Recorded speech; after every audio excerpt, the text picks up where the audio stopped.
Still small voice cries out to my soul. Hey everyone, it's MK. Welcome back to MK Quilts. So today we've had a repeat scenario. And what's the scenario? Basically, I'm working on a quilt. I did a post about it on Facebook and somebody had a question. And so what I thought I would do today really quickly is do some screen capture, a little bit of demo at the machine, and bring it to you as a Sim Series video. So as always, it's very much easier for me to explain all of the how-tos inside a simulation. So I'm going to take you inside a simulation. I'm going to explain a few things about trace area and trace bounds, and then I'm going to meet you right back here at the quilt and we're going to actually see it in action. All right, so into simulation and then right back here. So basically what you're looking at on the screen is one of the passes that I'm working on the quilt that's on Mcfinity right now. And basically it's a point-to-point flying geese unit that I pre-connected, got it all set up in simulation, and then when I stepped up to my quilt, I did my multi-point marking. Okay, so I did my best job here in simulation to make it just a little bit wonky because we know that our quilts end up that way sometimes, right? And I use skew functionality a lot in my studio. But the other thing that I wanted to purposely make this a little bit crooked was so that I could show you the difference between trace area and trace bounds. Okay, so you kind of have to pretend I'm at my quilt right now. I opened up this long connected border unit that I had created. I went ahead and did all my multi-point marking within my Infinity using my programmable handlebars. Love, love, love that. And now I'm ready to skew this into place. So you're going to see that the bounds area is a little bit outside of the area box right now. Let's go ahead and see what happens when we skew it. Okay, let's go modify skew. I use skew 2 most of the time, so let's skew it in there. Now what you're going to see if we go ahead and zoom in a little bit is that the ProStitcher did its magic and it skewed this border to fit my area perfectly, but the bounds box is still outside of the area box. Okay, so just kind of bank that information for a second. If I was truly doing this at my quilt, I am very much a creature of habit. I always recommend that we baseline, and then I usually will save this before I stitch. Okay, so I would do file save. I would select it. Here's some of the stuff that I've already got saved in this subdirectory. Let's just go ahead and call this a test run. Okay, and one of the reasons why I like to save before I stitch is just because all of us have had situations where we're doing something, we do a bunch of functionality, we go to stitch, and then something happens with our machine, freezes up, or we get some sort of an error, we have to, reboot or whatever, and unless we have saved, we're going to be losing all of that functionality that we just did. Okay, so that's my tip on saving for the day. Okay, now we're ready to stitch.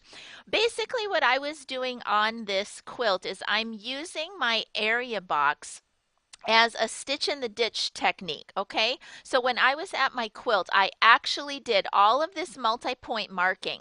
I did that very carefully, right smack dab on top of the seam line. Okay, all right, so now I'm ready to stitch, but before I stitch the actual border, I'm going to go ahead and go under ProStitcher Quilt, and I'm going to come on over here, and here are a couple of options that I have for stitching either the bounds box or the area box. Okay, so because I took that time to very carefully mark that area right in the ditch, the first thing that I did was click on trace area, and now when we run, it's going to stitch exactly on that purple area box.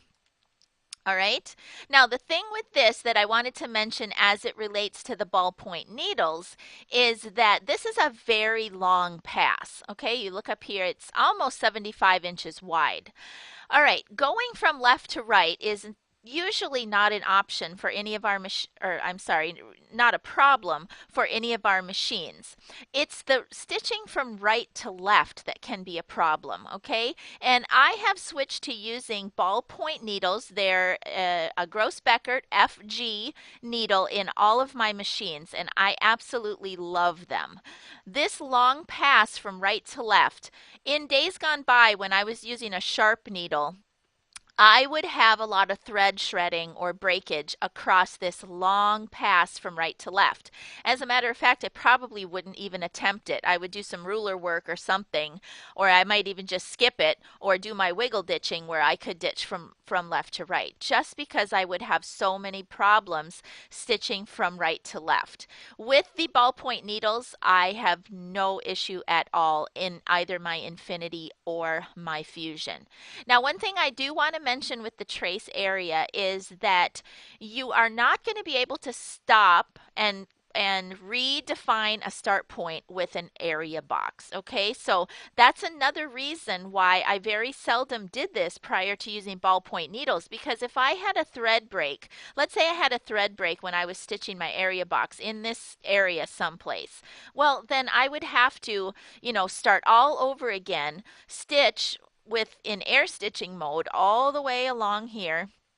Okay, so air stitching until it got here. Then I would have to pause, do a needle down, needle up to get my thread, and continue on. And then maybe again I would go a little bit further and I'd have another thread break. Okay, so it was just a big hassle for me. This is just my own personal experience. Okay, so now with the ballpoint needles, because I don't have shredding, it's not that big of a deal. Just keep in mind that if something happens and you have to stop and start again, you can't pick a spot on the trace on the area box. Okay, so you kind of have to go through the whole thing again to complete your stitching pass. Okay, so what I would do with that, if that happened to me in the past, I would air stitch until I got to the point where my thread had broke. I would just pause the machine, needle down, needle up, get my bobbin thread, and then continue on. Okay, so the other option that we have is actually, if we go into ProStitcher Quilt, we can actually trace our bounds box as well. Now in this particular case, I would not want to do that because my bounds box is not on top of my stitching line because I've used skew functionality here.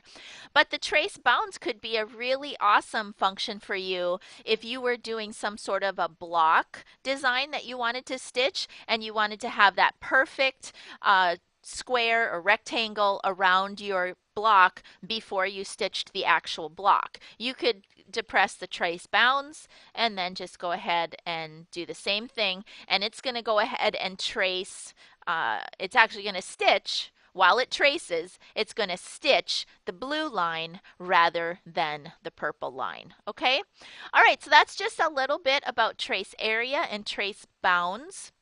It's actually a function that I don't use all that often in my studio, but we want to remember that it is there. There are certain scenarios when it's going to be very helpful to have that. And then just the tip with the ballpoint needles is it's been a huge transformation for me in my studio. I pretty much use them exclusively now. And of course, as always, if you want to get your hands on some of those, I sell them through MK Quilts. You can just hop on over to my website, go to the product store, and you can order them up. I have 16s and 18s in stock. Most people grab a couple of sets of each just so that they have them in their studio on hand. All right, hope this was helpful. You guys have a great day. Happy quilting. It's MK. Bye-bye. All right, so pretty simple. I'm back at the quilt now. I have pulled up my pattern. I have actually marked my area, and I've already done the skew process. So I'm going to turn the camera around now, point it at the machine, and let you see how it's going to stitch while tracing the area. All right, so here we go.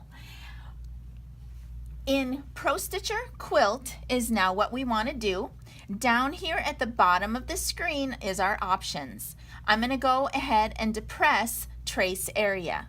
Now you can either stitch your pattern first and then trace the area, or you can trace the area first and then stitch your pattern. I'm going to choose to stitch my area first so that I can stabilize my quilt, and then I'll go back and I will stitch the pattern. Okay, here we go. I'm just checking my settings. Yes, I have a pull-up on and I'm on stitching. I don't have any tie-offs. Okay, here we go.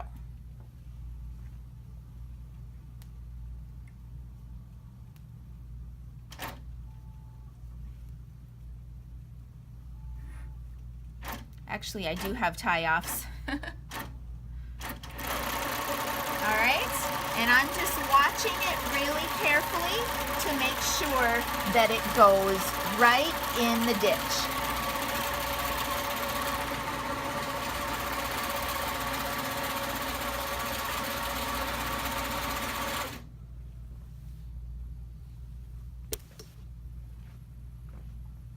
All right, now I have paused it and I have undepressed my pull-up on resume, just so that I could buzz over here and grab the camera.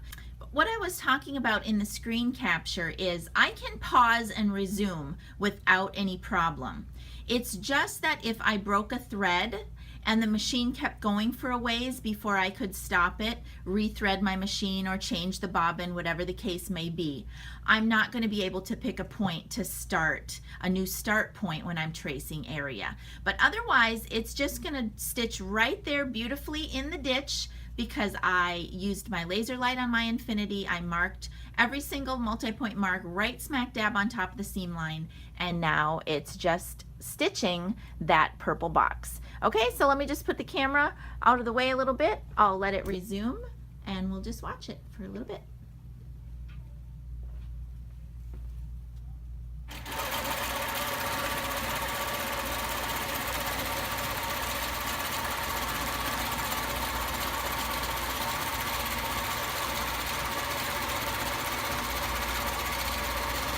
So that's really it. Pretty simple. Again, it's one of those features that it's always there. I very rarely use it in my studio, but it can really be helpful for stitching in the ditch, as I'm doing here, or for other applications, as in tracing blocks or that type of thing. So think about how you can apply trace area and trace bounds in your studio. All right, everybody, until next time, from my studio to yours, happy quilting. Bye-bye.